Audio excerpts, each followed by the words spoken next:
EFL Championship round 1 is all done. Round 2 is coming up this weekend. Here are my bold predictions.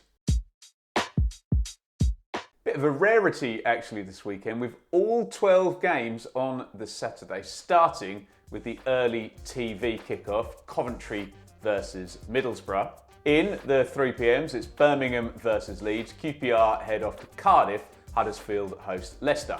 We've got Hull, Sheffield Wednesday, Ipswich, Stoke, Millwall, Bristol City, while Sunderland go to Preston. Rotherham face Blackburn, Southampton host Norwich, Plymouth are on the road at Watford, and it's West Brom versus Swansea. You know the deal now. Here are 5 bold predictions for that little lot. 1. Main men again.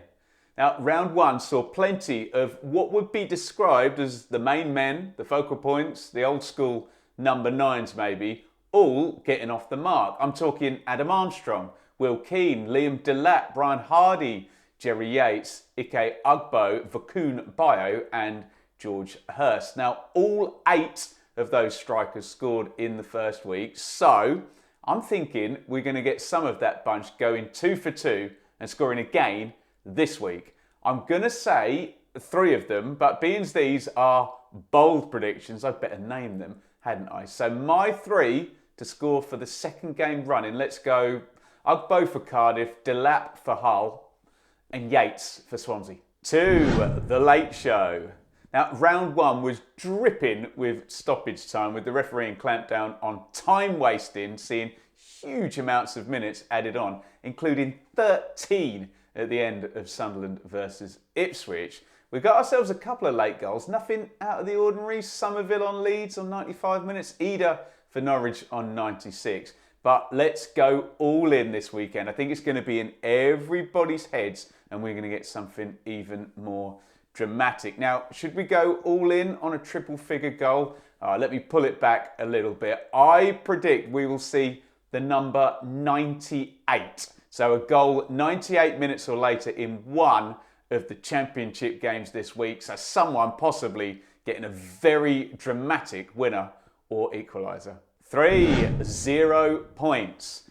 Don't like to do this, but it's going to happen, isn't it? We've currently got 9 teams who lost on the opening weekend, and they've got a big fat 0 down in the points column. The good news is that with Coventry playing Middlesbrough and Hull playing Sheffield Wednesday, then the absolute maximum we can have this weekend is 7 teams ending on 0 points. Now, by my reckoning, over half of those 9 teams are going to pick up something in the way of points this weekend, leaving us with, I think, 4 teams by the end of the weekend still on 0 points.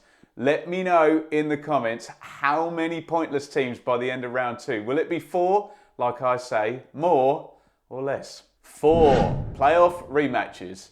Now, I noticed a couple of playoff rematches on the fixture list that I wanted to hone in on. We've got Hull v Sheffield Wednesday. That was the Wembley final 7 years ago. And just a few months back, Coventry and Middlesbrough met in the semi-finals and they meet again this weekend. Now, both of those playoff games were very tight and settled by a single goal. Remember Mo Diame deciding it for Hull at Wembley back in 2016, and Gus Hamer's much more recent strike at the Riverside sent Coventry into the final back in May. So, do we go for revenge for Wednesday and Borough, or for history to repeat itself? Well, I was pretty impressed with Coventry at Leicester for the most part of the weekend. So let's go all in on the repeat, and you can get just about 60 to 1 on a double 1-0 win for both Coventry and Hull. I'm going for it, why not? What do you reckon?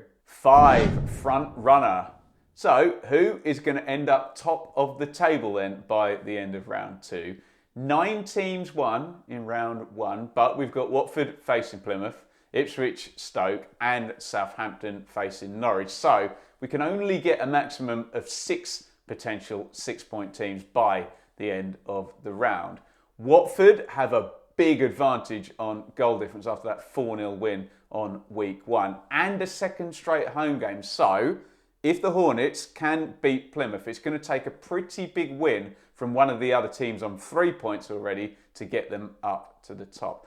We're going to find out loads in this game. How much was that win down to Watford being good or QPR being very bad on day one? And can Plymouth buck the trend here and keep that stunning momentum going and deny Watford a win and take some points themselves?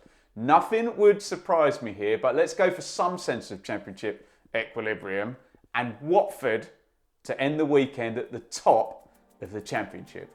That's this week's bold predictions in ahead of round 2. Get your own down there in the comments. Really excited about our first Championship check-in show tomorrow night. Click here to set yourself a reminder. We're going to be live with EFL pundit Sam Parkin on YouTube from 7 p.m. It's going to be available on podcast thereafter. But come and see us live and have your say on the action in the Championship so far.